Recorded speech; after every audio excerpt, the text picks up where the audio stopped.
हरे कृष्णा। आप सभी का स्वागत है एक बार फिर।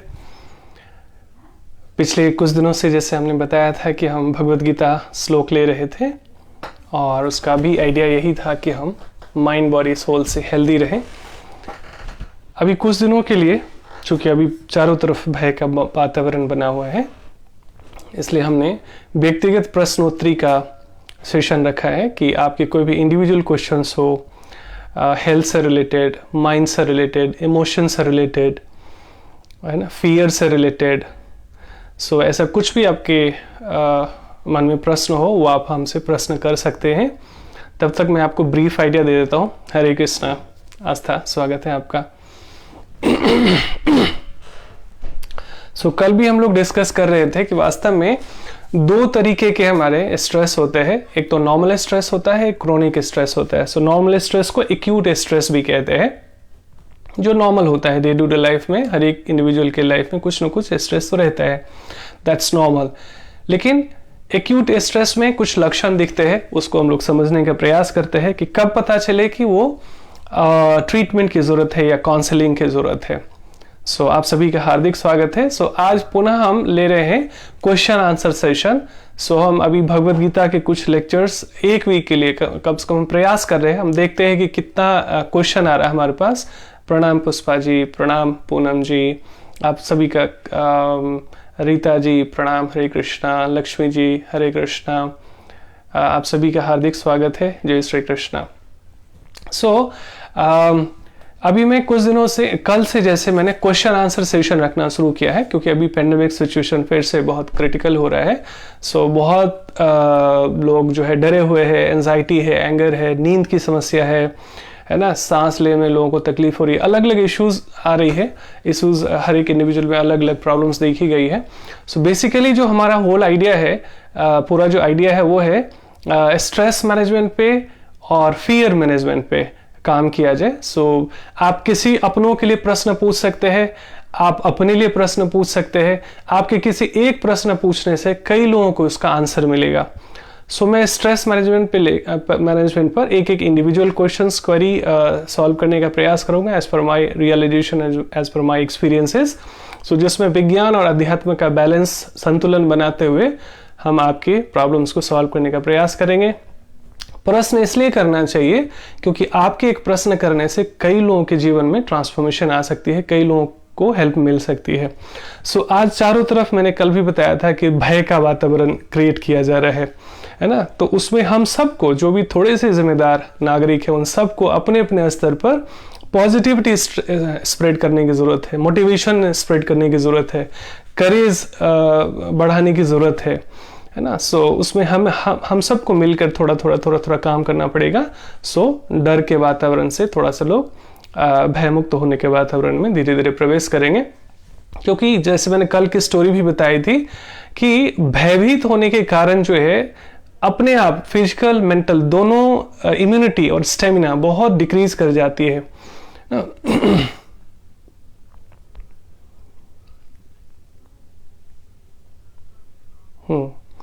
देखिए, जैसे ही एंजाइटी होती है, पुष्पा जी का प्रश्न है कि हाइपोक्सिया के बारे में बताएं, क्या एंजाइटी से हाइपोक्सिया होती है। हाइपोक्सिया का एग्जैक्टली मेरे को पता नहीं है व्हाट इज दैट, तो आप मुझे उसके कुछ लक्षण बता सकते हैं। आपने ये भी लिखा है कि क्या एंजाइटी से भी हाइपोक्सिया हो सकता है। तो सबसे पहले मुझे बताइए कि उसमें क्या सिम्टम्स होते हैं। अभी तक मेरे पास ऐसा कोई केस नहीं आया है। ज़्यादातर हमारे पास स्ट्रेस और डिप्रेशन के केसेस आए हैं, और कोई भी फिजिकल स्ट्रेस आता है उसको उससे रिलेटेड कोई केसेस आए हैं। वास्तव में क्या है, अब जैसे एक चीज़ मैंने बहुत कॉमन देखा है कि जैसे स्ट्रेस होता है तो कई लोगों को दस्त लगना शुरू हो जाता है, पेट खराब हो जाता है। कई लोगों को स्ट्रेस होता है तो उनको कॉन्स्टिपेशन शुरू हो जाती है। ओके फाइन, हाई ऑक्सीजन की कमी। Got it. डेफिनेटली प्रणाम अजीत, स्वागत है आपका। वास्तव में क्या है कि जो स्ट्रेस है ना, वो रूट कॉज है। जैसे समझ लीजिए ये हेड ऑफिस है, ये ब्रेन हमारा हेड ऑफिस है। यदि यहाँ पे कुछ भी अनकंफर्ट होगा तो पूरे सिस्टम का वो बैंड बजा देता है। अब जैसे यहां से चीजें ठीक काम कर रही है तो आपका respiratory system, blood purification system, digestive system, है ना, सब कुछ अच्छे से काम करता है। लेकिन जैसे यहां पर डिस्टरबेंस हुई, और ये डिस्टरबेंस का सबसे पहले कारण क्या होता है? डर के कारण, एंजाइटी के कारण, एंगर के कारण, फियर के कारण, है ना, चिंता के कारण। इससे क्या हो रहा है कि पूरा आपका सिस्टम पैनिक हो जाता है। जितनी भी हमारी रोग प्रतिरोधी क्षमता है, इम्यूनिटी सिस्टम का अर्थ है god gifted fighting tools we have. हम जैसे हमारे देश का फौजी समझ लीजिए आप, जो पूरे देश के जो बॉर्डर पे लड़ने वाले फौजी होते हैं, और अंदरूनी मामलों में भी जो डिफेंस होते हैं हमारे, चाहे पैरामिलिट्री फोर्सेस होते हैं, चाहे पुलिस होते हैं, ये सारे लोग समझिए कि देश की इम्यूनिटी है। उसी तरीके से हमारे शरीर में गॉड गिफ्टेड एक इम्यून सिस्टम है, रक्षा तंत्र है, जो जितने भी हमारे एंटीबॉडीज होती है, कुछ भी फॉरेन एलिमेंट्स होता है बॉडी में, बैक्टीरिया के रूप में, वायरस के रूप में, धूल मिट्टी के रूप में, प्रदूषण के रूप में, तो हमारे भीतर देखिए आप, जैसे नाक में बाल होते हैं, तो ये नाक के बाल यूं ही नहीं है।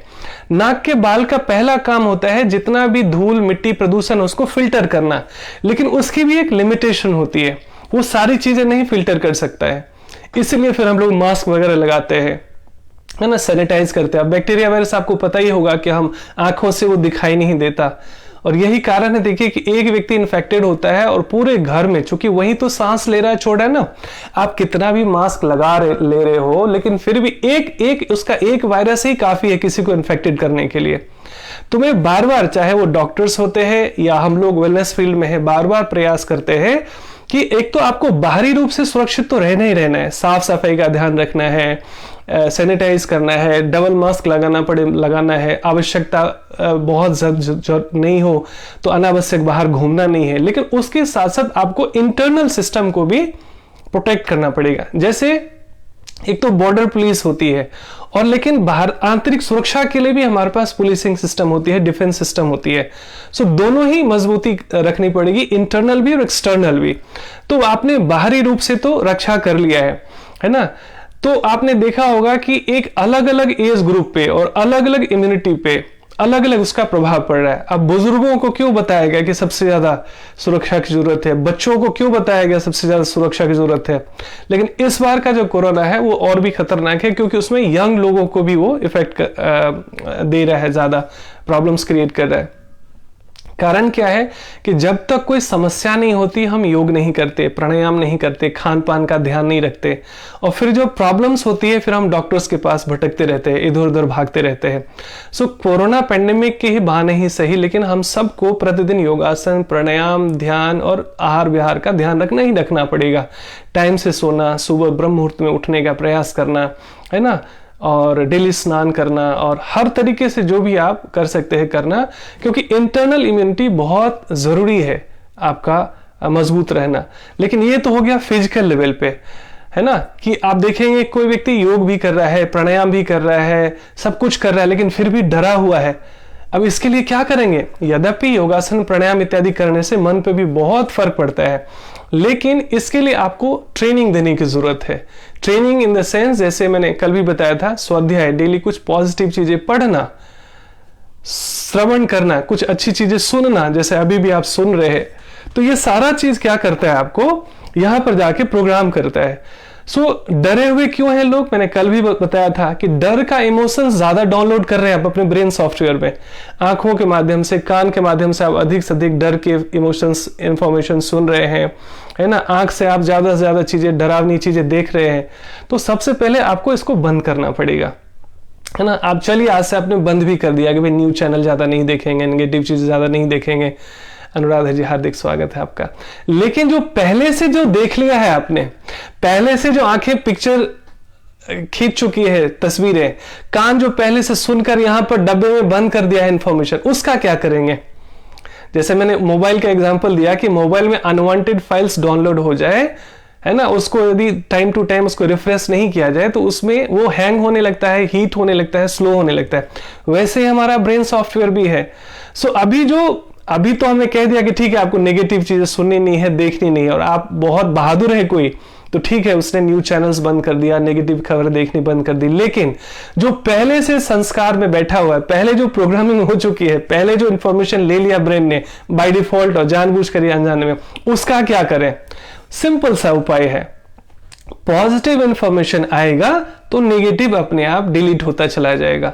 जितना जितना पॉजिटिव इंफॉर्मेशन आप अच्छे से अच्छी चीज, पॉजिटिव चीजें पढ़ना, पॉजिटिव चीजें सुनना, जितनी मोटिवेशनल चीजें, जितनी हेल्दी एंड हैप्पी इमोशंस के चीजें आप सुनेंगे, देखेंगे, तो यहां पर धीरे धीरे धीरे धीरे क्या होगा, पॉजिटिविटी बढ़ेगी, कॉन्फिडेंस बढ़ेगा, आत्मविश्वास बढ़ेगा, और जो डर है, असुरक्षा है, चिंता है, ये सब धीरे धीरे मिनिमाइज होती चली जाएगी और आप धीरे धीरे आप बाउंस बैक कर पाएंगे।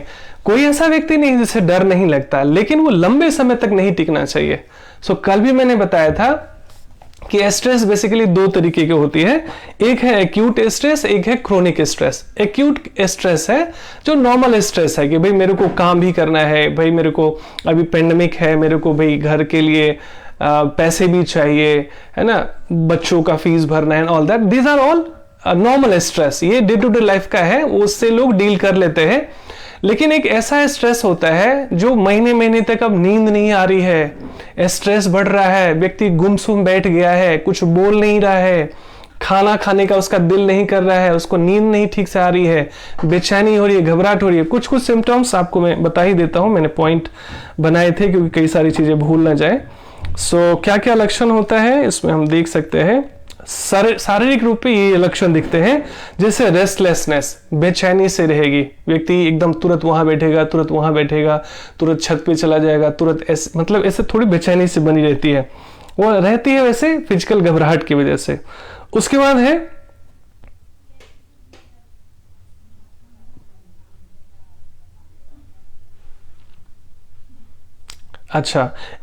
पसीना निकलने लगेगा, पसीना सामान्य दिनों से ज्यादा।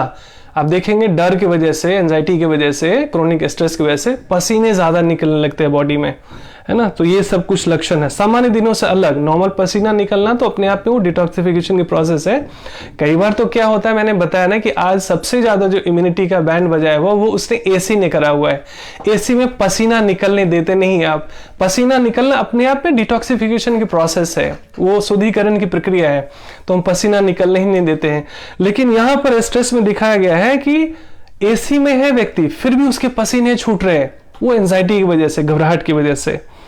उसके बाद है मुंह सूखना, बार बार उसका पानी प्यास लगता है, उसका कंठ सूखता है, उसका मुंह सूखता है, ये सब लक्षण है छोटे छोटे। डिफिकल्टी इन ब्रीदिंग, सो जो भी आपने पुष्पा जी बताया था उसका अपने आप ये देखिए आंसर मिल गया कि सांस लेने में परेशानी होती है, एंजाइटी की वजह से भी होती है, घबराहट की वजह से होती है, केवल कोरोना की वजह से नहीं होती है। कई बार क्या होता है, जो चीज हम बार बार सुन रहे हैं टेलीविजन के माध्यम से, अलग अलग मीडिया के माध्यम से, तो थोड़ा सा भी खांसी जुकाम हुआ तो व्यक्ति को लगता है मेरे को कोरोना हो गया, तो वो हर एक चीज माइंड वहां एक एक चीज, यहाँ प्रोग्रामिंग ऑलरेडी हो चुकी है, तो एक एक व्यक्ति वैसे लक्षण को रिलेट करने लगता है। तो बॉडी कई बार ऐसी चीजें क्रिएट कर देती है जो यहां दिमाग में मेमोरी में ऐसे फीड कर दिया गया है। सो बॉडी वैसे ही रिएक्ट करने लगता है, वैसे ही बिहेव करने लगता है। सो ये जरूरी नहीं कि कोरोना नहीं हो, लेकिन फिर भी लापरवाही नहीं बरतनी है। घर में जो भी आप उपचार कर सकते हैं कीजिए, बाकी हमें डॉक्टर्स को कंसल्ट करना चाहिए। सो मुंह क्या क्या हमने बताया था, रेस्टलेसनेस होएगी, उसके बाद पसीना बढ़ जाएगा, पसीना ज्यादा आने लगेगा, मुंह सूखने लगेगा, सांस लेने में दिक्कतें आने लगेगी, और फिर घबराहट और धड़कन बढ़ जाती है, पल्पिटेशन। जैसे कहीं पे भी देखेंगे कि छाती धड़क रहा है, चेस्ट में पल्पिटेशन हो रही है, कहीं पे भी कुछ ऐसे लग रहा है, आंख फरक रही है, सिर फरक रहा है, कुछ ना कुछ ऐसे ऐसे लक्षण हैं, है ना। अब मैं आपको समस्या बता रहा हूं, इसका मैं समाधान भी एक एक करके बताने का प्रयास करता हूं। सो ये है सारे बॉडीली सिम्टम्स। अब थोड़े से मेंटल लेवल पे क्या क्या होएगा, मानसिक स्तर पे, यद्यपि ये जो सारी चीजें हैं ये बाय प्रोडक्ट है मेंटल एंजाइटी के और स्ट्रेस के। मन में कुछ भी घबराहट होती है तो शरीर अलग अलग तरीके से रिएक्ट करता है, क्योंकि अलग अलग बायोकेमिकल चेंजेस होते हैं शरीर में भी, सो वो बाय प्रोडक्ट है। मेंटल सिम्टम्स देखे गए, एक्सेसिव वरी, बहुत ज्यादा व्यक्ति, उसको मरने का भय होने लगेगा, उसको अपनों के खोने का भय होने लगेगा, बिजनेस या जॉब छूटने का भय होने लगेगा, नाना प्रकार की चिंताएं उसको अनावश्यक होने लगती है, और लोग कहते हैं यार एवरीथिंग इज नॉर्मल, आप इतना क्यों घबराते हैं, लेकिन वो कोई भी व्यक्ति उसको कन्विंस नहीं कर पाता है। कारण क्या हुआ है, लंबे समय तक डर का इमोशंस डाउनलोड किया गया है, ऐसी चीजें, क्योंकि चारों तरफ वही स्प्रेड, और जैसे ही आप टीवी ऑन करो तो हमारी आंखें बड़ी बड़ी हो जाती है कि इस पे क्या हो रहा है, इस पे क्या हो रहा है। और सबसे ज्यादा मेंटल इम्यूनिटी का, स्ट्रेस का कारण है हमारा टेलीविजन। मैं डेली इस पे चर्चा कर रहा हूं, फिर भी बहुत मुश्किल है कि लोग उससे बच पाते हो, है ना। उसके बाद है आपका इनएबिलिटी टू कॉन्सेंट्रेट। व्यक्ति एक जगह जो एकाग्र नहीं कर पाता, मन को एक जगह फोकस नहीं कर पाता। Inability focus on one thing, so एक जगह व्यक्ति वो ध्यान केंद्रित नहीं कर पाता। ओके, सब इसका क्या क्या कर सकते हैं, उपाय क्या क्या कर सकते हैं हम लोग, है ना। दूसरा क्या है कि ना जैसे कोरोना का भी असर हर एक व्यक्ति पे अलग अलग है, वैसे भी स्ट्रेस और एंजाइटी का भी असर अलग अलग होता है। इसलिए हर एक एज ग्रुप के हिसाब से, हर एक इंडिविजुअल के हिसाब से इंडिविजुअल केयर की जरूरत होती है, इंडिविजुअल काउंसलिंग की जरूरत होती है। लेकिन कुछ चीजें बहुत कॉमन है, जैसे मैंने बताया था कि नेगेटिव चीजें नहीं देखना। ऐसे कोई भी व्हाट्सएप ग्रुप हो, कोई सोशल मीडिया हो, कोई टीवी चैनल हो जिसमें केवल नेगेटिव और डर फैलाने वाले जो खबर है, उसको प्लीज फॉर गॉड सेक से नो टू ऑल दैट, है ना। डर का इमोशंस आएगा तो फिर वैसे डरे डरे आप रहेंगे। तो आपको जो पिछला डर है पहले उसी से आप निपट लीजिए, और नया डेली डर आप पैदा मत कीजिए। जय श्री कृष्णा, वेंकटरमन, वेलकम। अब क्या करना है, हर एक व्यक्ति का चूंकि आध्यात्मिक रुचि नहीं होता है, वैसे नहीं तो मैं 4 परमानेंट सोर्स ऑफ हैप्पीनेस हमेशा शेयर करता हूं। 4S, स्वाध्याय, सत्संग, साधना और सेवा, ये 4 चीजें मैं बताता रहता हूं। लेकिन सभी लोगों का इंटरेस्ट नहीं होता। ये ठीक वैसा ही है, मोटापा कम करना है लेकिन हम डाइट में बदलाव नहीं करेंगे, हम योग नहीं करेंगे। सबको पेट कम करना है, सबको स्वस्थ रहना है, लेकिन जब कुछ करने की बात आती है, एक्शन लेने की बात आती है, तो बहाने ही बहाने, बहाने ही बहाने। तो दोनों चीज ऐसा नहीं होएगा। आप आग भी बुझाना चाहते हो और उसमें चाहते हो पानी भी ना डाले, ऐसे कैसे चलेगा। आपको उपाय तो करने पड़ेंगे, आपको अच्छा लगता हो अच्छा ना लगता हो, है ना। तो परमानेंट उपाय मैंने यही बताया कि डेली आप भगवत गीता जैसे शास्त्रों को, उपनिषद जैसे शास्त्रों को, उसमें स्टोरी बुक्स है, हमारे पास श्रीमद् भागवतम है, रामायण है, इनको स्टोरी फॉर्म में ट्राई टू अंडरस्टैंड, समझने का प्रयास कीजिए धीरे धीरे धीरे धीरे। खुद समझ में नहीं आता, आप किसी जानकार व्यक्ति से जो इसमें जीने का प्रयास करते हैं उनसे जिज्ञासा कीजिए। और जैसे आप ऑनलाइन पे इस तरह से पॉजिटिव चीजें देख रहे हैं, इस तरह से पूरे दिन यदि आपके पास बहुत समय रहता, खाली मन शैतान का अड्डा, यदि आप वर्किंग हैं तो आप इस टाइम को अच्छे से यूटिलाइज कीजिए क्रिएटिव तरीके से, कि किस तरीके से हम इस डे को यूटिलाइज कर सकते हैं, प्रोडक्टिव बना सकते हैं ऑनलाइन रहते हुए भी। और अधिक से अधिक अथवा जो भी आपके पास समय हो, अपने आप को इतना सुंदर इंगेज कर लीजिए। एक टाइम मैनेजमेंट बनाइए, ये भी एक सॉल्यूशन है। एक टाइम मैनेजमेंट बनाइए तो आपको सोने का भी टाइम मिलेगा, जगने का भी टाइम मिलेगा, योग करने का भी टाइम मिलेगा और सत्संग सुनने का भी टाइम मिलेगा। हरे कृष्णा दिव्या। टाइम मैनेजमेंट आपको बहुत हेल्प करेगा, है ना। डेली जैसे एक दिन पहले भी आप टाइम मैनेज कर सकते हैं कि सुबह मुझे इतने बजे उठना है, इतने बजे योगा करना है, इतने बजे लंच करना है, डिनर करना है, इतने बजे मुझे, जैसे 2 से 3 का आपको पता है कि डेली अभी मैं कुछ दिनों से आ रहा हूँ, तो ऐसे प्रोग्राम कीजिए यदि आपके पास कंफर्टेबल है। वैसे तो बहुत लोगों के लिए वर्किंग होंगे तो उनके लिए ये टाइम नहीं होगा, तो बाद में भी देख सकते हैं।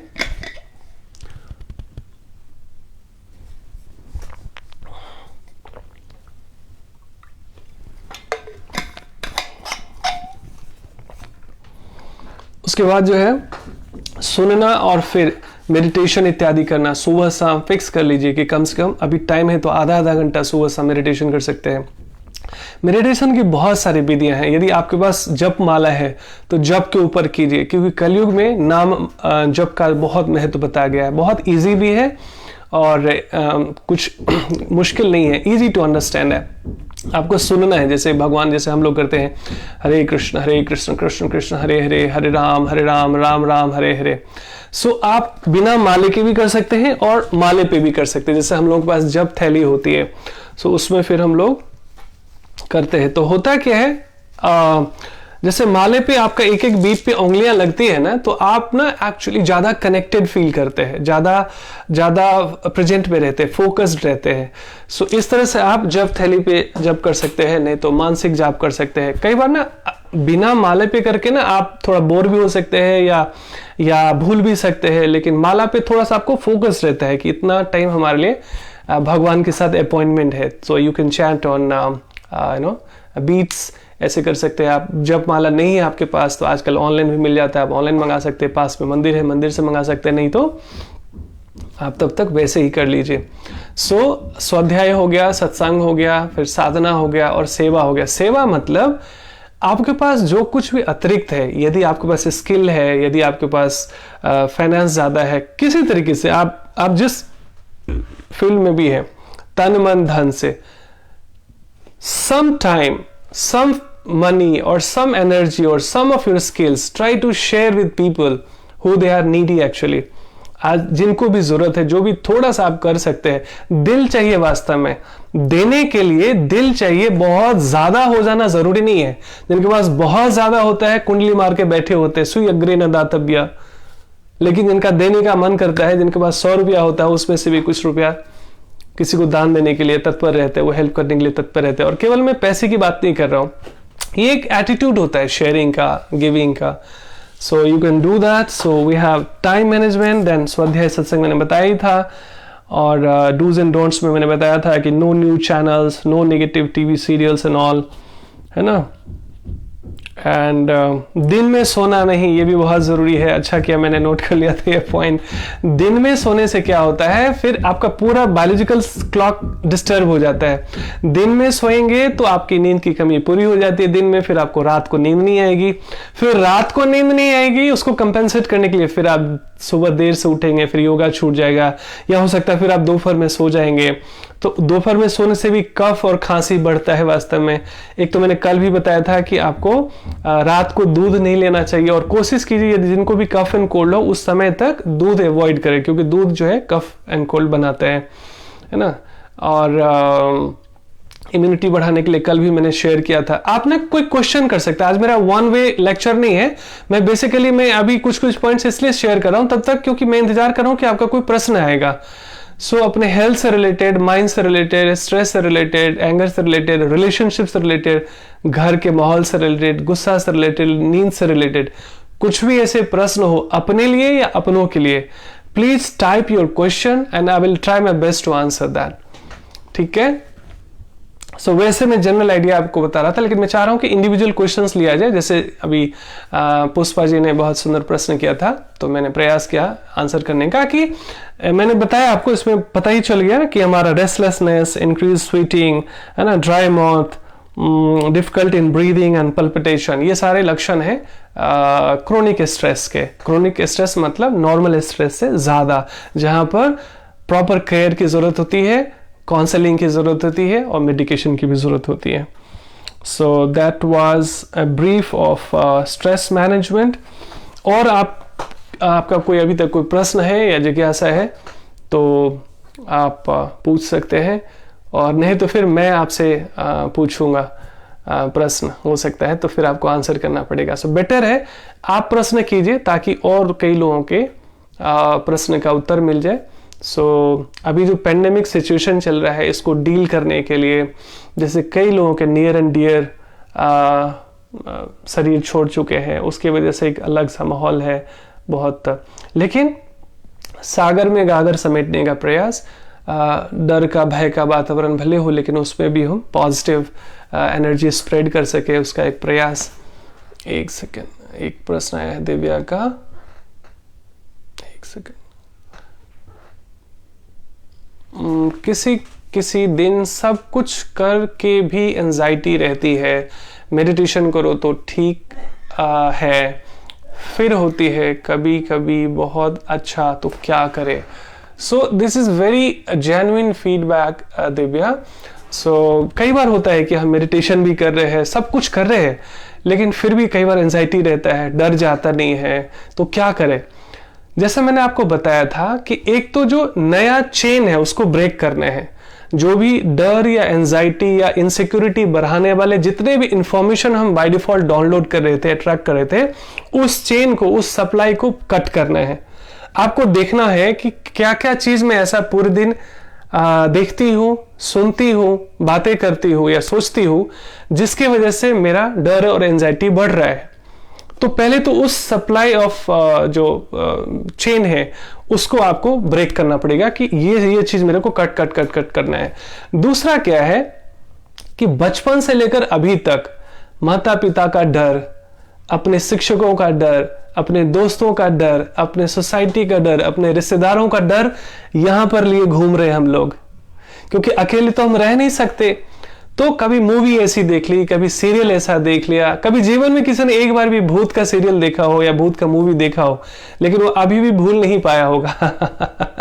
कितनी बार भगवान का सीरियल देखा हो, भगवान वाली मूवी देखी हो, भगवान की बातें सुनी हो, वो भले याद न रहती हो। सो ये माइंड ना बहुत बदमाश है वास्तव में, ये नेगेटिव चीजें छोड़ता नहीं है, अच्छी चीजें भले भूल जाता है। सो अभी इतना सब कुछ आप देखेंगे कई बार कि हम योग भी कर रहे हैं, प्राणायाम भी कर रहे हैं, ध्यान भी कर रहे हैं, सत्संग भी सुन रहे हैं, फिर भी गुस्सा ज्यादा नहीं है, जाता नहीं है, इनसिक्योरिटी का भाव जाता नहीं है, टेंशन कई बार जाता नहीं है। कारण क्या है कि जन्म से लेकर अभी तक ये संस्कार हमने यहां ढोया हुआ है ना। तो ये जाते जाते जाएगा, है ना। और साधु तो यहां तक कहते हैं कि कई जन्मों के संस्कार हम यहां कैरी कर रहे हैं, अलग अलग तरीके का। आप देखेंगे उसी तरह के लक्षण आप में दिखाई देगा व्यक्ति में। कई लोगों में राक्षसी प्रवृत्ति होती है, कई लोगों में साधु प्रवृत्ति होती है, कई लोगों में सेवा प्रवृत्ति होती है, कई लोगों में चीटिंग प्रोपेंसिटी होती है, कई लोग हिंसक होते हैं, है ना। तो ये जितने भी हिंसक लोग हैं, पिछले जीवन में हो सकता है कि वो ऐसे जंगली जानवर रहे हो, हिंसक पशु रहे हो, हिंसक जानवर रहे हो वो। तो कई बार लोग इस जीवन में भी आके वैसी प्रवृत्ति देखेंगे। कई लोगों में देखेंगे खुद अभाव में भी है, लेकिन वो अपने से बियॉन्ड जाकर वो लोगों की हेल्प करने की कोशिश करते रहते हैं। तो बहुत सारे संस्कार हम कई जन्मों के लेकर आ रहे हैं। आप कई बार देखेंगे व्यक्ति साधु के वेश में है, उससे वो भी पतित हो जाता है, कई बार उससे भूल चूक हो जाती है, कई बार वो लड़ाई झगड़े कर लेता है, कई बार वो पाप प्रवृत्ति में लिप्त हो जाता है।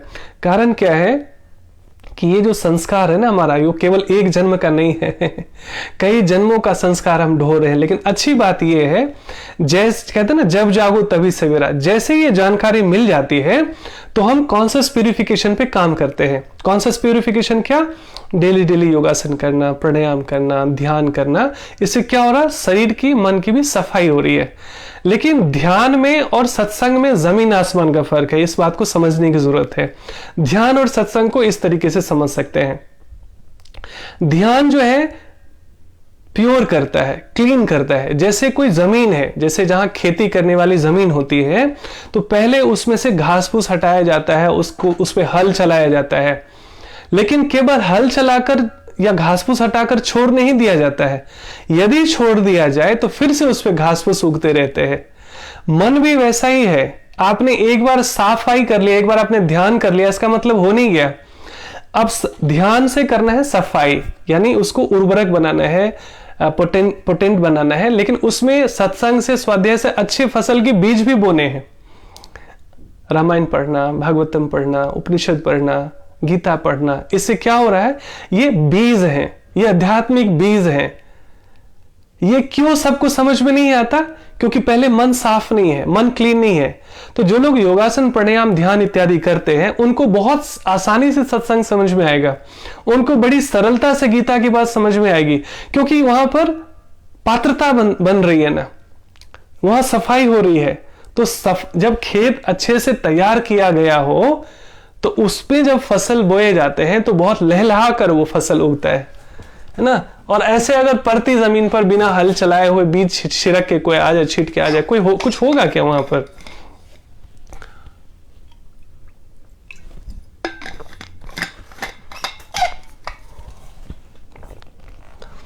तो कॉन्शियस प्यूरिफिकेशन के लिए प्रतिदिन थोड़ा सा योगासन करना, प्राणायाम करना, ध्यान करना, इससे क्या हो रहा है? जो पुराना जो फाइल है ना, वो डिलीट हो रहा है। पुराना फाइल डिलीट नहीं होगा। पेन ड्राइव ऑलरेडी पहले से भरा हुआ हो, उसमें नई फाइल आप दोगे, डाउनलोड होगा क्या? बाउंस कर जाएगा। वैसे ही अगर हम थोड़ा सा डिलर्निंग नहीं किए, हमने थोड़ा सा जो पहले से जो भरा हुआ है बहुत सारा इंफॉर्मेशन, उसको अगर थोड़ा डिलीट नहीं किया ध्यान से, प्राणायाम से, तो जो फ्रेश नॉलेज है वो ऊपर से जाता है। ग्लास में पानी भरा हुआ हो और आप पानी डालोगे तो पानी उसमें थोड़ी जाएगा, गिरता जाएगा गिरता जाएगा। वैसे ही अगर दिमाग कचरे वाले इंफॉर्मेशन से भरा हुआ है पहले से, सिनेमा से, सर्कस से, दिस से, दैट से, वेब सीरीज से, फेसबुक, व्हाट्सएप से पहले इतना भरा हुआ है, तो ये ज्ञान की बातें कहाँ से डाइजेस्ट कर पाएगा वो। इसलिए जब हम मेडिटेशन करते हैं तो थोड़ा सा माइंड क्लीन होता है, प्रिपेयर्ड होता है, स्ट्रांग होता है, रिसेप्टिव होता है ना, फिर उसको ज्ञान की बातें समझ में आती है। तो घबराना बिल्कुल नहीं चाहिए। कभी कभी ध्यान में ना आपके बुरे बुरे ख्याल आते हैं, कभी कभी ध्यान में भी घबराहट होती है, गुस्सा आ जाता है, कभी पुरानी बातें याद आती है, तो लोग घबरा कर आंखें खोलकर बैठ जाते हैं कि आज ध्यान नहीं लग रहा मेरे से। नहीं, आप गलती कर रहे हैं। ये एक प्योरिफिकेशन की नेचुरल प्रोसेस है।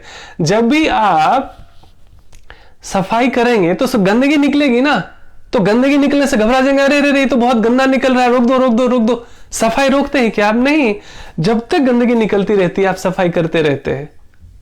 वैसे ही जब भी आप मेडिटेशन में बैठते हैं तो बहुत सारी इंप्योरिटीज निकलती है, तो उसमें आपको घबराहट होगी, कभी बुरे बुरे गंदे गंदे विचार आएंगे, क्योंकि ये जन्म जन्म के संस्कार बैठे हुए ना यहाँ पर। तो जैसे जैसे जैसे अमृत आएगा तो जहर का प्रभाव कम होएगा, अमृत आएगा तो जहर का प्रभाव कम होएगा। तो जितनी अच्छी अच्छी चीजें हम डाउनलोड करते जाते हैं, तो नेगेटिव जितने भी विचार है, जितने भी कचरा है, जितना भी गार्बेज है, वो क्लीन होता जाता है हमारा मन। और उसके बाद आपके बिहेवियर में देखेंगे कि आप में एंजाइटी नहीं है, आप सहज हो गए, आप शांत रहना सीख गए, जल्दी जो ओवर रिएक्ट करते थे वो नहीं, थोड़ा सा पाउज, थोड़ा सा टाइम लेना शुरू कर दिया। ये सब बाय प्रोडक्ट है मेडिटेशन के, है ना। मौन रहने का थोड़ा अभ्यास, या तो हम बहुत ही चुप रहते हैं या बहुत ज्यादा बोलते हैं, बैलेंस रहना चाहिए। जहां आवश्यक हो वहां बोलना भी चाहिए और ज्यादातर मौन में रहने का प्रयास करना चाहिए, चुप रहने का प्रयास करना चाहिए। लेकिन दोनों की अति नहीं करनी है। अन्याय और अधर्म के विरुद्ध बोलना पड़े तो एक साथ आवाज बुलंद करनी चाहिए, है ना, क्योंकि बुराइयां जो समाज में बढ़ती है, राष्ट्र में बढ़ती है, अच्छे लोगों के चुप रहने के कारण। तो जहां बोलने की आवश्यकता है वहां बोलिए भी, जहां चुप रहने की आवश्यकता है चुप भी रहिए। खासकर चुप कहां रहना है? With in the family. With in the family ऐसा है कि आप किसी को बदल नहीं सकते, किसी को हटा नहीं सकते आपको वही रहना है, सबको स्वीकार करके रहना है। इसलिए जो जैसा है अपने को बहुत स्ट्रांग करना है वहां पर, विद इन द फैमिली। वहां ज्यादा से ज्यादा चुप रहने का प्रयास करना चाहिए, है ना। हाँ, सो दिव्या का फीडबैक है, बहुत बहुत शुक्रिया। गीता पढ़ते हैं, समझ आता है, पूरे दिन याद रहे उसके लिए क्या करें? पूरे, देखिए मैं, आप बहुत वेरी गुड क्वेश्चन। देखिए एक क्वेश्चन आता है तो कई सारे आंसर्स निकल के आते हैं।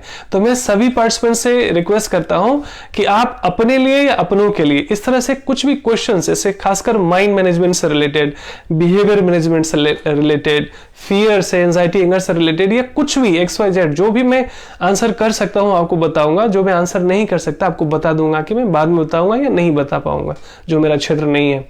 सो you can put your question. So Divya, to answer that, एक शिष्य सत्संग सुन रहे थे और गुरुजी ने कहा कि देखो, गुरुजी से प्रश्न करते हैं कि गुरुजी देखिए, मैं इतने दिन से सत्संग सुन रहा हूँ, इतने सब दिन से सब कुछ सुन रहा हूँ, फिर भी मेरे को ना बाहर की चीजें बहुत मेरे को अट्रैक्ट करती है। जितनी देर तक मैं सत्संग सुनता हूँ यहाँ फोकस रहता हूँ, अच्छा लगता है, लेकिन जैसे ही यहाँ से बाहर जाता हूँ फिर बाहर की चीजें ही मुझे अट्रैक्ट करती है। तो क्या करना चाहिए? Om Shanti. Gurpreet, welcome Gurpreet. If you have any questions, you can put down by writing in the comment box, or I will try to answer that question. So ये अपने लिए भी पूछ सकते हैं आप, अपनों के लिए पूछ सकते हैं। So आज अभी हम कुछ दिन तक क्वेश्चन आंसर सेशन रखेंगे और उसके बाद फिर से हम रिज्यूम करेंगे हमारे गीता क्लासेस। यद्यपि गीता क्लासेस में भी हमारा रहता था क्वेश्चन आंसर सेशन, लेकिन अभी हम स्पेसिफिक इंडिविजुअल केसेस ले रहे हैं, क्योंकि मुझे पता है कि सभी लोग डाइजेस्ट नहीं कर पाते भगवत गीता फिलॉसफी को, तो इसलिए मैं इंडिविजुअल सेशंस ले रहा हूँ। सो टू आंसर दैट दिव्या कि भाई गीता भी पढ़ते हैं, समझ में भी आता है, लेकिन पूरे दिन वो स्मृति कैसे बनी रही, उसके लिए क्या करना चाहिए। सो वही एक शिष्य प्रश्न पूछता है गुरुजी से कि गुरुजी पूरे दिन कैसे याद रहे। ऐसा लगता है जैसे मेरे ब्रेन में ना एक ऐसा बर्तन है जिसमें कई सारे छेद हैं कि मैं पानी भरता हूं, जितनी देर तक भरता हूं भरा रहता है, और जैसे यहां से ले जाता हूं सारा लीक कर जाता है। तो क्या करना चाहिए उसके लिए? सच में ये this is a genuine problem actually with all of us. हम सबके साथ ऐसा है कि अच्छी बातें जितनी देर तक सुनते हैं उतनी देर तक तो याद रहता है, बाद में सब भूल जाते हैं। तो गुरुजी का आंसर था कि देखो, सच बात यही है कि हम सबके दिमाग में बहुत सारे लीकेज हैं, छेद है। अच्छी बातें सुनते हैं, कहते ना इस कान से सुना उस कान से निकाल दिया, ये होता है ऐसा वास्तव में। उसका क्या उपाय है? बोले जब बर्तन में पता चल जाए कि बहुत सारा छेद है ना, तो जिस तालाब से तुम पानी भरते हो ना, बेहतर है उस बर्तन को तालाब में डुबाए रखो कि लीक ही नहीं होगा। और कितना लीक होगा, है ना? कहने का मतलब क्या है? और एक तो ये आंसर है। दूसरा, कुछ लोग बताते हैं कि देखो ये अच्छी बातें, ये मोटिवेशनल बातें जब तक सुनो ना तब तक अच्छा लगता है, जैसे फिर जाओ तो सब लीक कर जाता है, सब निकल जाता है। क्या करना चाहिए उसके लिए? तो बहुत खूबसूरत आंसर दिया किसी ने कि ये सच बात है कि अच्छी बातें हम जब तक सुनते हैं तब तक बनी रहती है, बाद में तो सब निकल जाता है, सारा ज्ञान धरा का धरा रह जाता है ना? तो क्या करना चाहिए? पूनम जी कह रही है मेरे साथ भी ये प्रॉब्लम है। आपकी ईमानदारी के लिए धन्यवाद आप ईमानदार है, रिवील करते नहीं तो बहुत सारे लोग। अब जैसे 1-1 घंटे का लेक्चर होता है, आप घर के मेंबर से बताते हो ना आज बहुत अच्छा लेक्चर था, आज ना मैं 2 से 3 ना डेली सत्संग सुनता हूँ, बहुत अच्छा था, और वो पूछ लेना कि क्या क्या था, तो अच्छा हाँ नहीं बहुत अच्छा था। अरे बोलो तो क्या अच्छा था? कुछ याद नहीं तो जब भी हम किसी दूसरों को इंस्पायर करने के लिए, हाँ आस्था करिए सबके साथ, इनफैक्ट दिस इज ट्रू, तो पता है याद कैसे रहता है? जब भी आप अपने फ्रेंड से, फैमिली से ये चीजें शेयर करने के लिए सुनते हो कि मेरे को उनको बताना भी है करके, तो आपको याद रहेगा, है ना? टीचर्स क्या करते हैं, जैसे नेक्स्ट लेक्चर के लिए एक दिन पहले तैयारी करते हैं, उनको पता है कि मुझे पढ़ाना है, तो बहुत सीरियसली सुनते हैं वो, पढ़ते हैं वो, तो अच्छे से बता पाते हैं। तो ये टीचिंग क्वालिटी हम सब में है। हम किसी भी एक व्यक्ति को पकड़े और उनको सुनाए, आपके फैमिली मेंबर्स हो सकते हैं, फ्रेंड्स हो सकते हैं, फैमिली हो सकते हैं, उनको शेयर करना चाहिए। तो किसी व्यक्ति ने कहा कि अच्छी बातें, मोटिवेशनल बातें जब तक सुनो ठीक लगता है, बाद में तो सब निकल जाता है, तो क्या करे? तो इसका उत्तर दिया गया कि सच बात है, ऐसा ही होता है, तो उसके लिए क्या करें? तो ये उन्होंने उदाहरण दिया, ये नहाने की तरह है। जैसे हम एक दिन नहाते हैं तो ये थोड़ी कहते हैं कि अरे डेली नहाना पड़ता है, डेली नहाना पड़ता है। और गर्मी का मौसम हो तो शाम में भी नहाना पड़ता है। कई लोग जो है, अभी भी कोरोना टाइम में अगर पॉसिबल हो तो गुनगुने पानी से नहाकर फिर सोना चाहिए, तो कोई भी बैक्टीरिया वायरस अगर चिपका रहेगा वो हट जाएगा। कोई बहम नहीं पालना है, लेकिन एक प्रिवेंशन के लिए, है ना? सो ये करना है। तो ये जितनी अच्छी बातें हैं ये समझिए स्नान की तरह है। ऐसा नहीं कि एक दिन नहा लिया तो हम महीने भर नहीं नहाएंगे, ऐसा कोई करता है क्या? अब गुरप्रीत लंदन में है, पता नहीं वहां पर ठंड होती है ज्यादा, तो लोग डेली नहाते नहीं होंगे पता नहीं लेकिन यहां तो कम से कम इंडिया में तो डेली नहाना पड़ता है। गर्मी का मौसम हो तो दोनों बार नहाना पड़ता है। So is this motivational knowledge. ये जो ज्ञान है, जो अच्छी बातें हैं, मोटिवेशनल चीजें हैं, ये ठीक वैसा ही है। सुबह शाम दोनों समय सुनना चाहिए या पढ़ना चाहिए, और डेली डोज का हिस्सा होना चाहिए। It's not a one day business, ठीक है ना? So this is the answer for that. So बिल्कुल घबराना नहीं है, गिव अप नहीं करना है। ये भूलने की बीमारी संसार में कलयुग का बुद्धि है। कलयुग में ऐसा कोई व्यक्ति नहीं है जो भूलता नहीं है। पहले सतयुग में मेमोरी बहुत स्ट्रांग होती थी, है ना? जो श्रुत ज्ञान जो आया है ना, जो डायरेक्ट भगवान से ऋषि मुनियों को मिला था, जब लेखनी का आविष्कार नहीं हुआ था, जब कागज का आविष्कार नहीं हुआ था, तो श्रुत ज्ञान गुरु से परंपरा से सुन कर गा कर एक से दूसरी पीढ़ी तक ट्रांसफर होती रही, हजारों लाखों वर्षों तक। और बाद में जब फिर लेखनी का, भोजपत्र पर लिखने का आविष्कार हुआ, तब उसको लिखा गया, जो चीज सुना गया था। अभी तो हम कल जो सुनते हैं आज भूल जाते हैं ठीक है ना। So nothing new in that. और ये सिर्फ इंडिविजुअल प्रॉब्लम नहीं है, ईमानदारी से आप सबने स्वीकार किया कि हम सबके साथ है, कि हम भूल जाते हैं।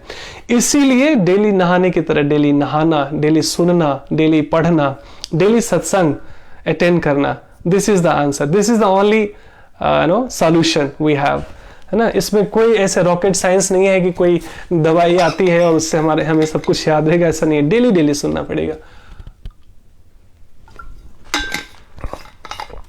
ये स्पिरिचुअल मोटिवेशन की डोज हमें डेली डेली लेनी पड़ेगी। So I just get the answer.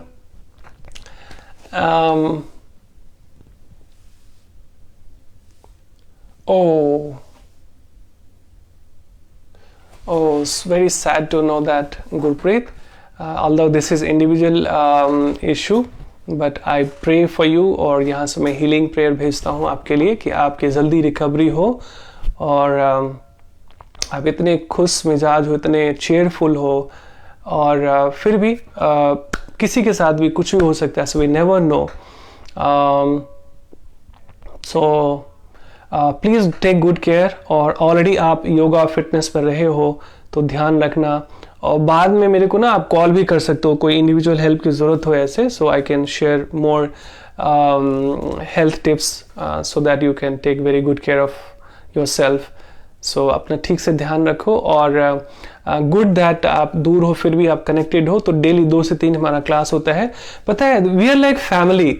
पता है क्या होता है कि फैमिली में सब तरह के लोग होते हैं और हैंड होल्डिंग होनी चाहिए, एक दूसरे का हाथ पकड़ के, एक दूसरे का ना साथ देकर हम ना बुरे से बुरे समय से भी हम बाहर निकल सकते हैं। बहुत ज़रूरत है ना। लोग बिल्कुल ना अकेलेपन के शिकार हो गए हैं। शहर क्या, गांव क्या, देश क्या, विदेश क्या, लोगों से हाय हेलो करने वाले लोग नहीं है। सब अपने में इतने मस्त हो गए, सिकुड़ गए हैं कि इसकी वजह से बहुत ज़्यादा प्रॉब्लम हो रहा है साइकोलॉजिकली, खास कर जो ना ये सोशल बॉन्डिंग, ये सोशल सिक्योरिटी, एक फैमिली सिक्योरिटी बहुत अच्छी चीज़ होती थी हमारे इंडिया में। एक बहुत अच्छी बात ये थी, अभी भी थोड़ी बची हुई है कि एटलीस्ट लोग एक दूसरे को लोग पूछते हैं, हाल चाल पूछते हैं। अभी कोरोना की वजह से थोड़ा मुश्किल है, बट फिर भी।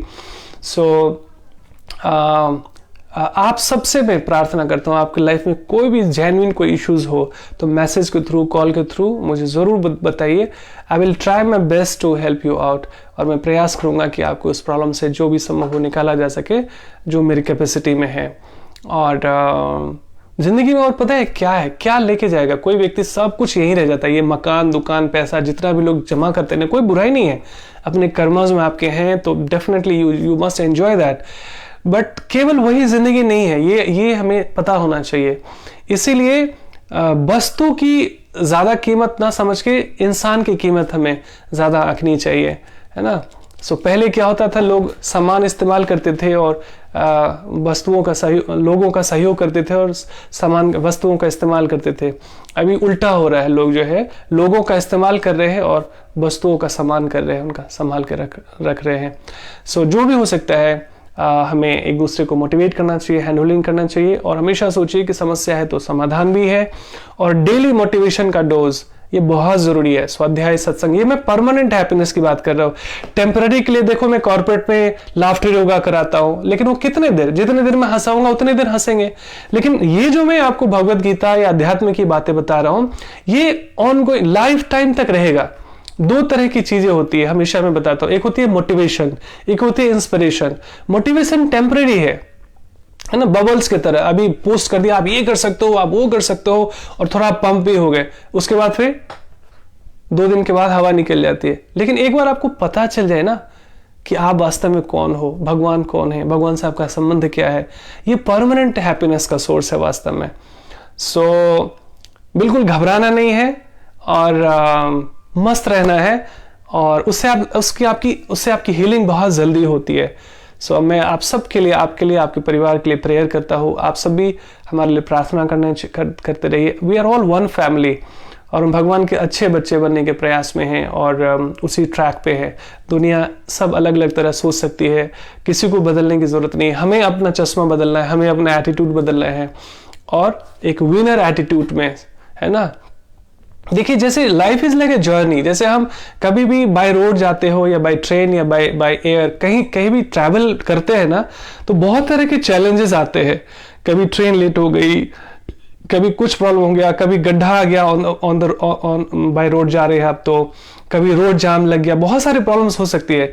लेकिन देर सवेर हम उस गड्ढे से, उस प्रॉब्लम से निकल के क्रॉस कर ही जाते हैं और अपने लक्ष्य तक पहुंच ही जाते हैं। So we are all traveller on this planet. हम सब यात्री है, वास्तव में हम सब सही यात्री है।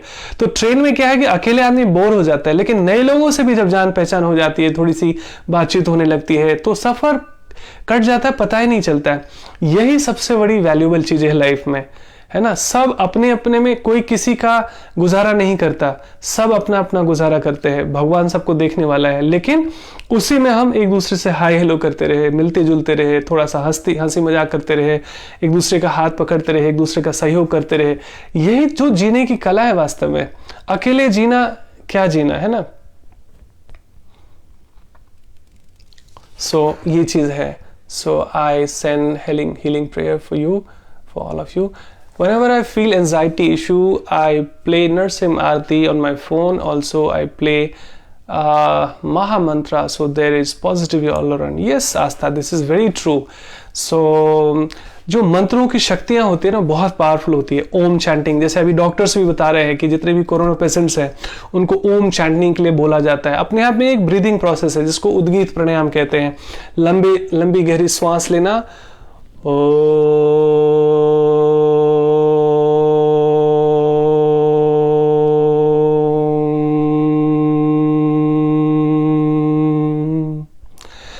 Inhale longer and deeper and exhale by chanting Om. ये डेली हम लोग कर सकते हैं।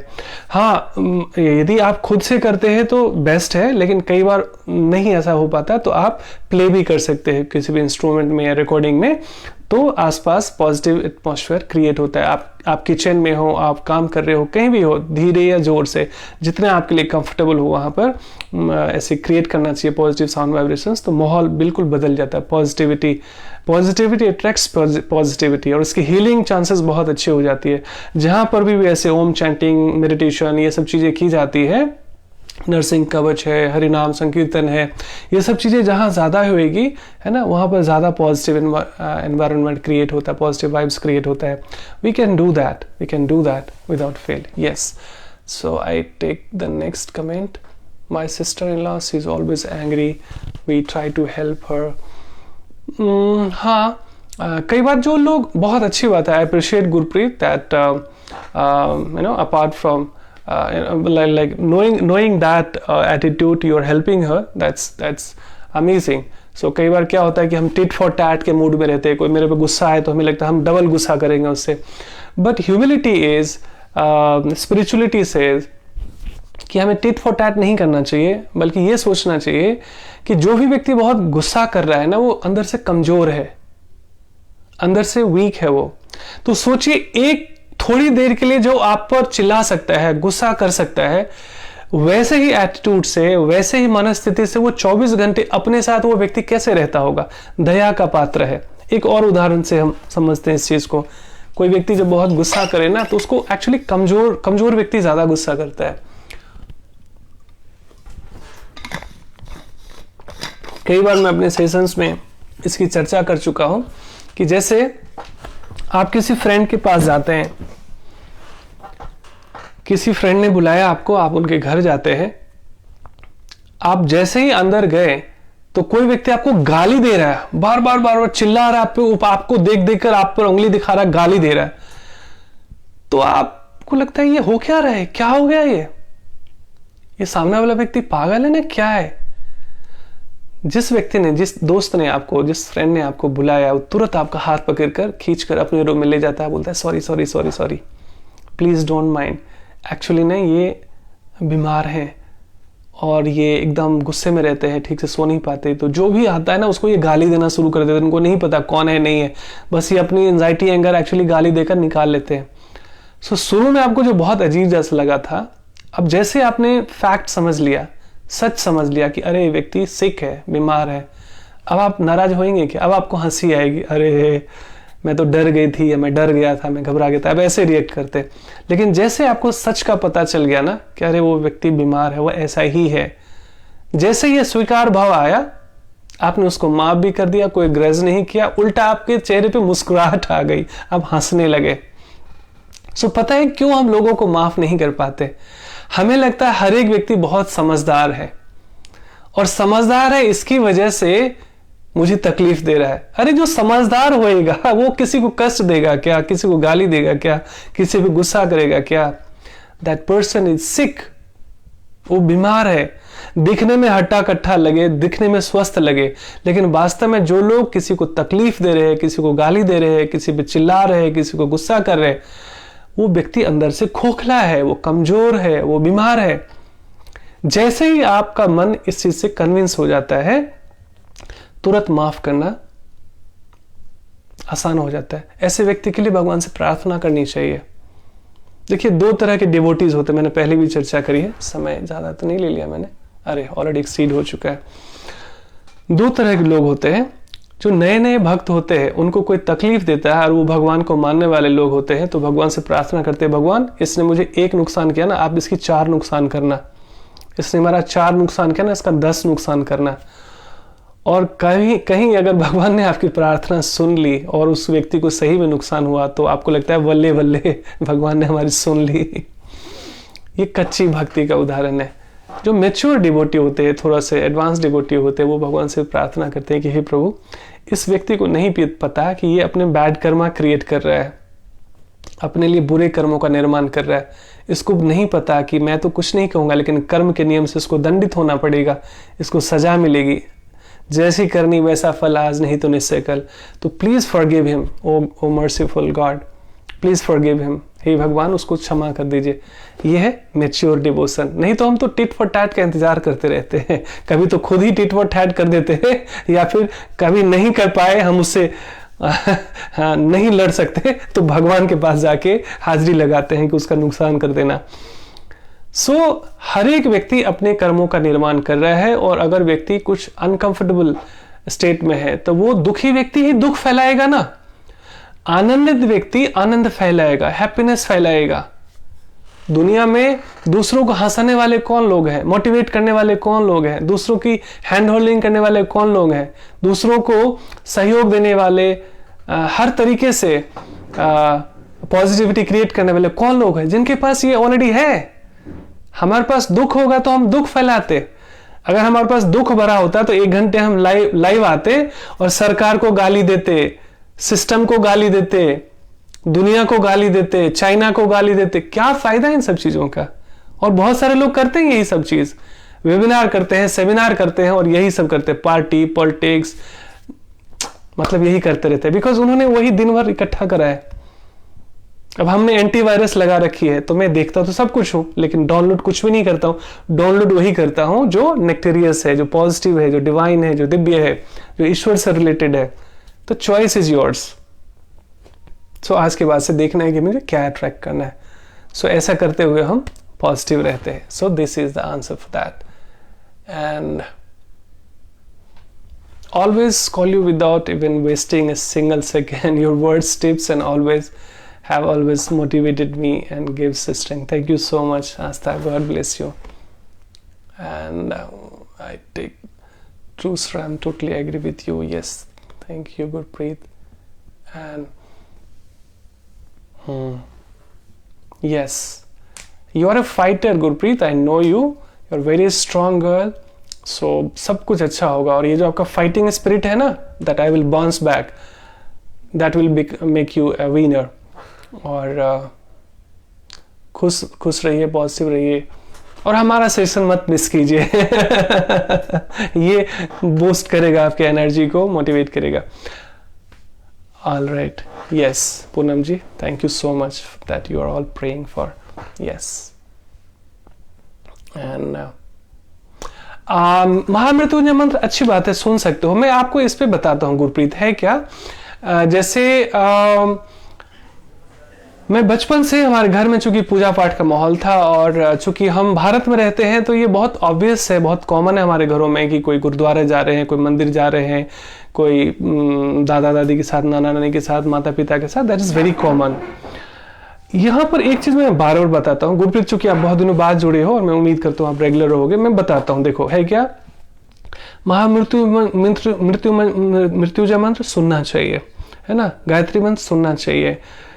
ये सब कुछ करने के बावजूद कॉन्शियस प्यूरिफिकेशन के लिए क्या करना चाहिए, हमें ईश्वरीय संदेशों को भी सुनना चाहिए, जैसे गुरुवाणी है या भगवत गीता है ना, या रामायण है, इनको भी प्रॉपर तरीके से सुनने का प्रयास करना चाहिए ऐसे व्यक्ति से जो खुद भी उसमें जीने का भी प्रयास कर रहे हो, है ना। ओरेटर नहीं कि वो केवल बोल रहे हो, रियलाइजेशन कुछ नहीं, वैसा नहीं। ऐसा व्यक्ति, जैसे हम फॉर्चुनेट रहे, हमें गुरु से परंपरा से ऐसे प्रशिक्षण मिलने का मेरा इंटरेस्ट था, शायद पता नहीं पूर्व जन्म का कुछ होगा, भगवान की विशेष कृपा ही कह लो कि मेरी रुचि थी, घर में ऐसा माहौल था। लेकिन फिर मैं साइंस का स्टूडेंट बना और मैं 2-3 साल ऐसा था, कहता था भगवान कुछ नहीं होते हैं, I don't believe in God, वो भी एक दौर था, and this is a true story. पर धीरे धीरे भगवान ने हाथ पकड़ कर ऐसे ऐसी चीजों से रियलाइज किया, ऐसे लोगों से मिलाया, तो लगा कि यस ही इज देयर। तो मानो या ना मानो, लेकिन वो तो है ना। हवा को कोई देखे या ना देखे, लेकिन हम ऑक्सीजन ले रहे, हम जिंदा है, इसका मतलब हवा है। सो ना, हमेशा हम ऑक्सीजन हमें दिखाई नहीं देता, हवा दिखाई नहीं देती, लेकिन दैट डजंट मीन कि वो हवा एग्जिस्ट नहीं करता, वैसे वो परम भगवान है। तो उसको देखने के लिए आध्यात्मिक दृष्टि विकसित करता है भगवत गीता जैसे संदेश, तो हमें उसको भी पढ़ना चाहिए, समझने का प्रयास करना चाहिए। तो महामृत्युंजय मंत्र सुनना, गायत्री मंत्र सुनना, apart from that try to read Bhagavad Gita also. आज पीडीएफ में अवेलेबल है या ऑनलाइन आप मंगा सकते हैं, नियरेस्ट टेम्पल अवेलेबल हो तो वहाँ जा सकते हैं, है ना। इस्कॉन की गीता मेरे को सबसे इजी लगी और ट्रांसफॉर्मेटिव लगी, सो इसलिए you can buy ISKCON Gita. आप पीडीएफ मिल सकता है, पीडीएफ में कई बार वो फील नहीं आती, लेकिन जब कोई उपाय नहीं हो तो पीडीएफ भी पढ़ सकते हैं, नहीं तो बुक मिल जाएगी आपको, वो पढ़ सकते हैं आप डेली एक डोज की तरह सुबह उठते हुए। और ये एक सुरक्षा कवच है, जैसे आप सुबह शाम भगवत गीता पढ़ लेते हैं या ऐसे शास्त्रों को पढ़ लेते हैं तो आप सुरक्षित रहते हैं, डरावने सपने नहीं आते, डर का इमोशंस खत्म होता चले जाता है, आप रॉक सॉलिड हो जाते, स्ट्रांग होते चले जाते हो। So this will help for sure. So उसके साथ साथ, और अच्छी बात ये भी है आपकी एपेटाइट है, नहीं तो ना बहुत मुश्किल है कि आप इतनी देर सुन पाते सत्संग या motivational talk. So at least you have good appetite of listening also. So इस तरह से बहुत हेल्प करेगा आपको। All right, so one more question I am taking. प्रभु ji, what is mean by अकेले रहना? यू सेड अकेले रहना भी क्या जिंदगी है, मिल के रहिए। What if you spawn? ये एक हॉलिस्टिक वे में कह रहा हूँ प्रभु जी। जैसे अब मैं उदाहरण दे रहा हूँ कि गुरप्रीत जो है अब वो लंदन में है and she is fighting with something, और आप जो है होपफुली नोएडा में है। हमारे अलग अलग मित्र जो है इंडिया और इंडिया के बाहर और अलग अलग स्टेट से, कोई दिल्ली से है, कोई बाहर दूर दूर से है। सो मेरा कहने का मतलब ये था, अकेले रहना भी, अकेले रहने का मतलब क्या है कि ये कॉन्शियसनेस की बात है कि हम जैसे आप भी हैं नोएडा में है, लेकिन उसके बावजूद हमारी डेली बात नहीं होती, लेकिन फिर भी मैं आपसे जुड़ा हूं, आप मेरे से जुड़े हुए हैं। लेकिन मैं कोई किसी की कॉल नहीं लूं, नहीं अरे बहुत डिस्टर्ब हो जाता है, मुझे किसी से बात नहीं करना है, मुझे केवल अपने साथ अकेले रहना है, मैं उसकी बात कर रहा हूँ। उसमें थोड़े लोग सैड हो जाते हैं, लेकिन आप तो like you are never alone. So मैं इंडिविजुअल एक इंडिविजुअल फैमिली की बात नहीं कर रहा हूँ, with in the family also if possible. और उसके बाद है सबसे जुड़े रहना, फ्रेंड्स एंड फैमिली से, लाइक माइंडेड लोगों से।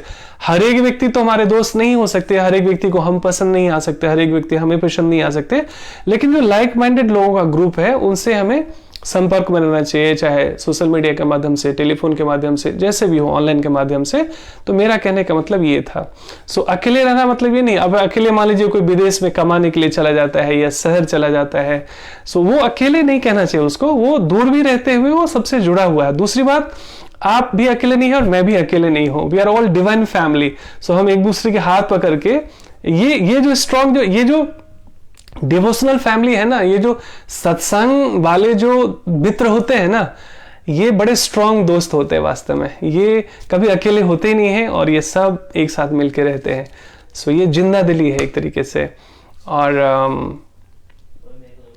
हाँ, सो दूसरा क्या है कि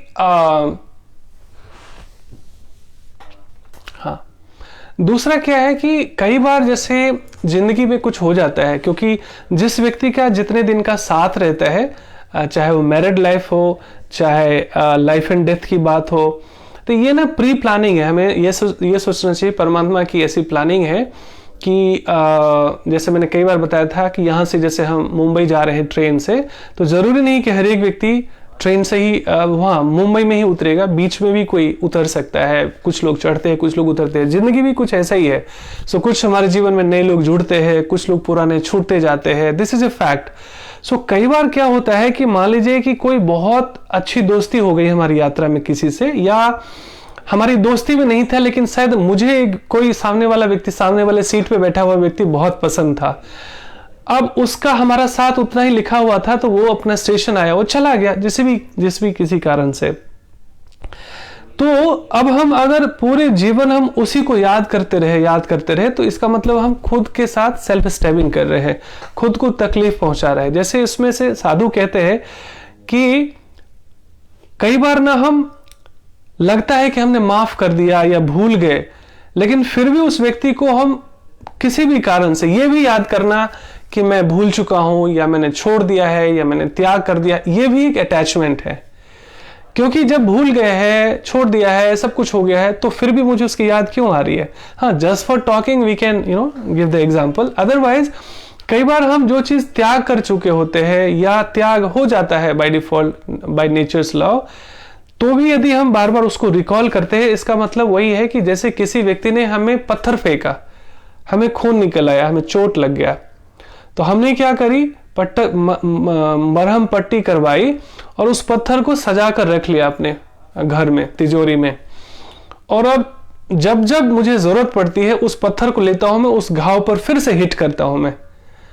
तो किसी व्यक्ति ने मुझे एक बार पत्थर फेंका, जाने अनजाने, जानबूझकर या गलती से या लव कर्मा से, जो भी कुछ, वैसे तो परमात्मा की इच्छा के बिना एक पत्ता भी नहीं हिलता, सो हमें स्ट्रांगली बिलीव करना चाहिए। लेकिन हम क्या करते हैं, किसी व्यक्ति ने एक बार पत्थर फेंका, लेकिन हमने जीवन भर के लिए वो पत्थर सजा के रख लिया, और I am hitting myself every day. तो ऐसे, हालांकि दूसरे को ज्ञान देना बहुत आसान है, किसी व्यक्ति को, अपनों को भुलाना मुश्किल है, लेकिन हमें अपने को तकलीफ देने का भी कोई हक नहीं है, अधिकार नहीं है, क्योंकि ये शरीर भी हमारा परमात्मा की संपदा है।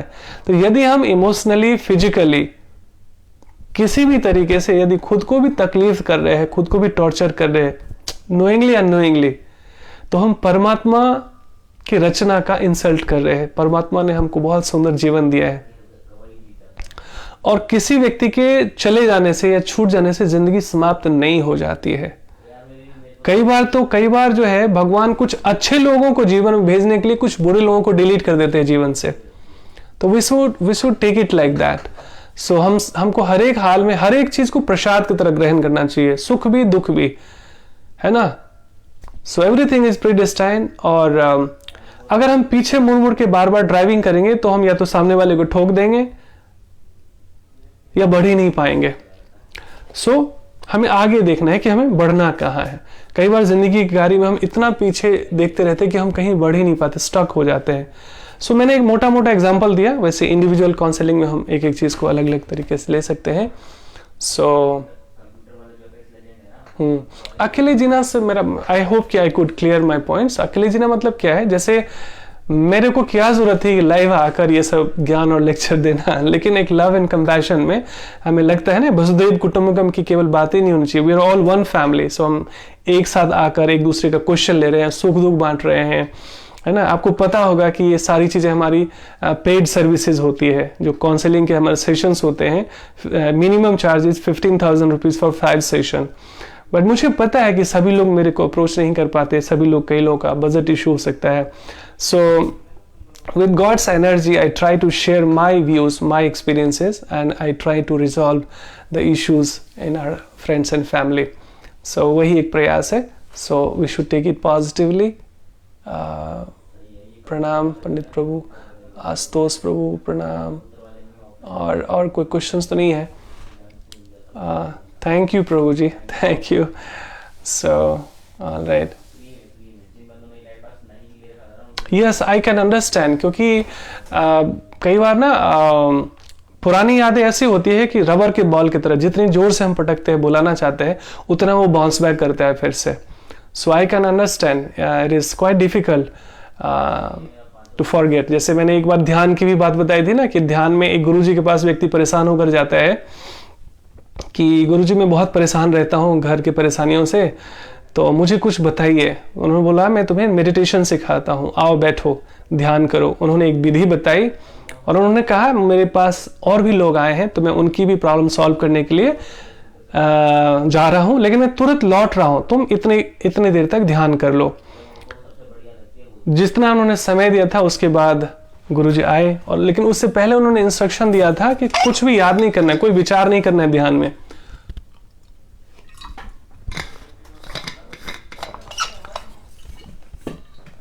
तो उसने बोला गुरुजी मैं मंदिर के बाहर बहुत बंदर का झुंड देखा था, उसको भी याद नहीं करना।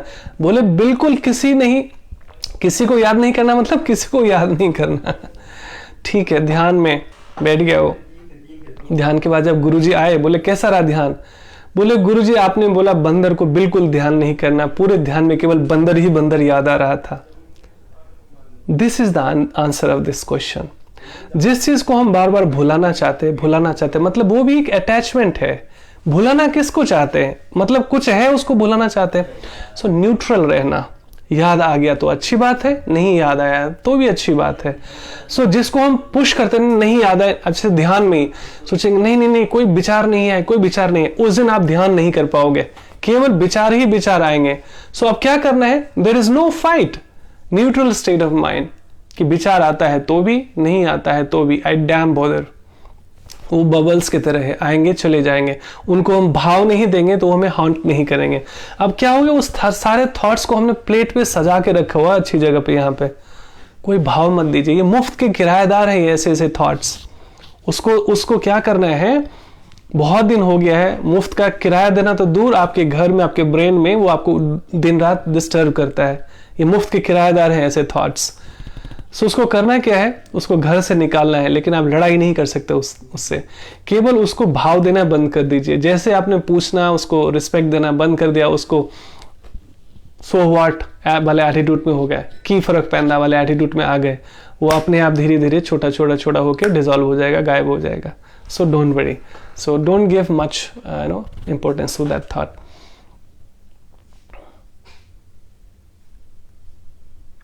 Yes, Gurpreet, always welcome. God bless you. So मैंने आज टाइम भी काफ़ी ले लिया, सो यही वाइंड अप करते हैं। सो मैंने अभी पूरे हफ्ते ये कोशिश करूँगा मैं, कम से कम 4-5 दिन मैं कोशिश करूँगा कि क्वेश्चन आंसर सेशंस लूँ। सो आप अपने फ्रेंड्स एंड फैमिली को भी बता सकते हैं, उनके कोई क्वेश्चंस रहते हैं उनके बिहाफ पे आप पूछ सकते हैं, बस टाइप करना है। एक प्लेटफॉर्म ये भी था कि हम जूम पे या कोई गूगल मीट पे ऐसे आके हम ग्रुप सेशंस ले सकते थे, लेकिन वो कभी करेंगे बाद में। मैंने पिछली बार पेंडेमिक में वो भी किया था, लेकिन हम इस तरह से करेंगे तो बहुत सारे लोग बाद में भी सुन सकते हैं, तो इसलिए मैंने सोचा पब्लिक प्लेटफॉर्म पे आया जाए। तो बहुत सारे क्वेश्चंस जो आप पूछते हैं तो कई लोगों की ज़िंदगी से जुड़ी हुई चीज़ें होती है, तो उनको भी प्रश्न का हल मिलता है। और एक छोटा प्रयास है कि हम एक दूसरे की ज़िंदगी को आसान बना सके, हैंड होल्डिंग करते हुए, एक दूसरे का सहयोग करते हुए, एक दूसरे के साथ कंधे में कंधे मिलाकर चलते हुए, सब सुख दुख में ना थोड़ा शेयरिंग से, थोड़ा सा बांटने से, मोटिवेशन से थोड़ा ना जिंदगी आसान हो जाती है। यही this is the whole idea. So thank you so much. Hare Krishna. फिर भी अभी भी कोई क्वेश्चन आंसर हो, कोई क्वेश्चन रह गया हो तो आप टाइप करके छोड़ सकते हैं, नेक्स्ट सेशन में मैं उसे कवर कर दूंगा। और फिर मैं अगली बार 2 दिन, कल भी आऊँगा, 2 से 3 प्रयास करूँगा, तो उसमें फिर मैं क्वेश्चन आंसर लेने का प्रयास करूँगा। Thank you so much. ओम शांति। हरे कृष्णा।